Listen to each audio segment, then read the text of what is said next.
যারা এতিমকে ভালোবাসে আল্লাহ তাদেরকে ভালোবাসে।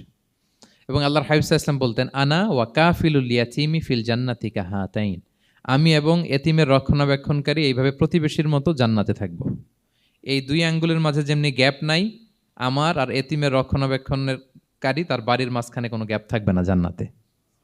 We will be neighbour in paradise. জান্নাতে এরকম আমরা কাছাকাছি থাকবো। আল্লাহু আকবার পড়েন।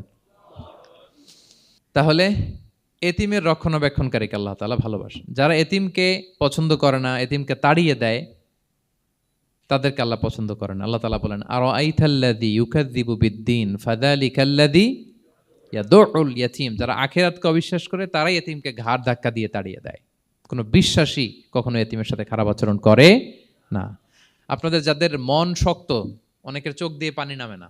আমার এক আত্মীয় আছে খুব আল্লাহওয়ালা। আমার জীবনে এত আল্লাহওয়ালা আমি দেখি নাই, কিন্তু ওনার চোখ দিয়ে পানি নামে না।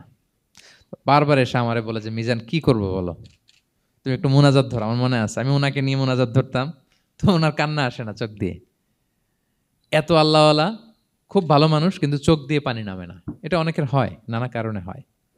তো আল্লাহর হাবিব সাল্লাল্লাহু আলাইহি ওয়াসাল্লাম বলেছেন, কারো যদি চোখ দিয়ে পানি না নামে বা হৃদয় নরম না হয়, তারা যেন এতিমের মাথায় হাত বুলিয়ে দেয়। এক সাহাবী এসে বললেন, ইয়া রাসূলুল্লাহ, আমার হৃদয়টা বড় শক্ত, হৃদয় নরম হয় না। রাসূল সাল্লাল্লাহু আলাইহি ওয়াসাল্লাম বললেন, তাই?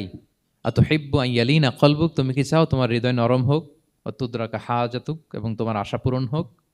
তিনি বললেন, হ্যাঁ। তখন রাসূল সাল্লাল্লাহু আলাইহি ওয়াসাল্লাম বললেন, ইরহামিল ইয়াতীম, এতিমের উপর রহম করো। ওয়ামসা আলা রাসি, এতিমের মাথায় হাত বুলিয়ে দাও। ওয়া আতইমহু মিন তুআমিক, তোমার খাবার এতিমকে খাওয়াও। তালিনু কলবুক, তোমার অন্তর নরম হবে। তুদরাকা হাজাতুক, তোমার ইচ্ছা পূরণ হবে। তাহলে হৃদয় যদি শক্ত থাকে, কার মাথায় হাত বুলাবেন? বুলাইছেন কখনো? খুঁজে খুঁজে হাত বুলাবেন। বাংলাদেশে তো অনেক অরফেনেজ আছে, অনাথ আশ্রম, ওখানে যাবেন। সুযোগ হলে একদিন যে একটু লাঞ্চ করলেন ওদের সাথে বসে, ডিনার করলেন, একসাথে খেলেন, ওদের মাথায় হাত বুলিয়ে দিলেন, সাধ্যমতো কিছু উপহার হাতে তুলে দিলেন, আপনার ইচ্ছা পূরণ হবে আর আপনার হৃদয় নরম হবে ইনশাআল্লাহ। আর এতিমকে আদর করা মানি নবী সাল্লাল্লাহু আলাইহি ওয়াসাল্লামের প্রতি ভালোবাসা দেখানো। কারণ আমার নবী এতিম হয়ে বড় হয়েছেন। এতিমের প্রতি ভালোবাসা প্রকারান্তরে নবী সাল্লাল্লাহু আলাইহি ওয়াসাল্লামের প্রতি ভালোবাসা দেখানো হয়। কারণ আমার নবী এতিম হয়ে বড় হয়েছেন। সুবহানাল্লাহ। কিন্তু তার বিপরীতে আমরা সমাজে কি দেখি? এতিমের মাথায় হাত বুলানো তো দূরের কথা, এতিমের সম্পদও খেয়ে ফেলে অনেকে। হ্যাঁ, এরকম আছে না? এতিমের সম্পদ দেদারসে গিলতেছে। কি যে আমাদের চিন্তাধারা! দেখবেন যে লোকটা এতিমের সম্পদ গিলে, ওরা রোজা অবস্থায় এক ঢোক পানি গিলাতে পারবেন কিনা দেখেন।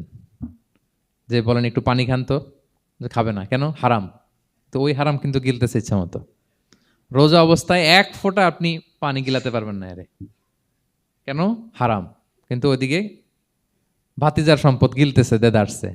আল্লাহ বলেন এটা ভাতিজার সম্পদ না, এটা তুমি জাহান্নামের আগুন পেটে ঢুকাচ্ছ।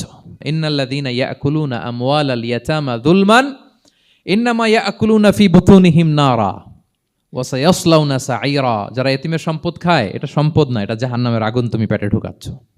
সো এতিমের প্রতি যেন আমরা নমনীয় হই, তাদের মাথায় হাত বুলাই, তাদের জন্য খরচ করি, তাদের প্রতি যেন আমরা দয়াদ্র হই। কারণ আমার নবী এতিম অবস্থায় বড় হয়েছেন।